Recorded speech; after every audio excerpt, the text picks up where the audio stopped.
Check your state and facility policy to make sure you are permitted to perform this procedure. Before you begin, perform hand hygiene and follow any other instructions provided in the preparation section of this program. Before using a tympanic thermometer, help the patient into a comfortable position with her head turned to the side. For a side-lying patient, just use the upper ear.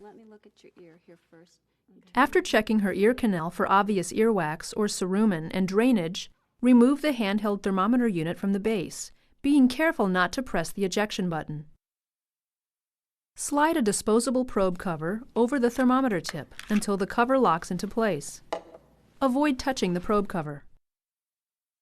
If you're right-handed, hold the thermometer in your right hand and use the patient's right ear. If you're left-handed, use your left hand and her left ear. For an adult, pull the edge of the ear up and back.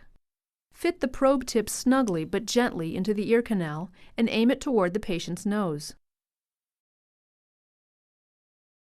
For a child under 2, pull the edge of the ear down and back, and aim the probe toward the midpoint between the eyebrow and the sideburns. With the probe in place, press the Start button. Based on the manufacturer's instructions, move the probe in a figure 8 pattern, or keep it still and snug in the ear canal. Throughout the procedure, observe the patient for obvious discomfort or pain. If any occurs, stop the procedure and notify the charge nurse. Hold the probe in place until you hear a tone or see a flashing light on the readout display, and the patient's temperature appears on the digital display. Push the ejection button to discard the probe cover in the trash. If the temperature is abnormal, or you need to take a second reading, apply a fresh probe cover and repeat the process in the opposite ear, or wait 2 to 3 minutes and repeat it in the same ear.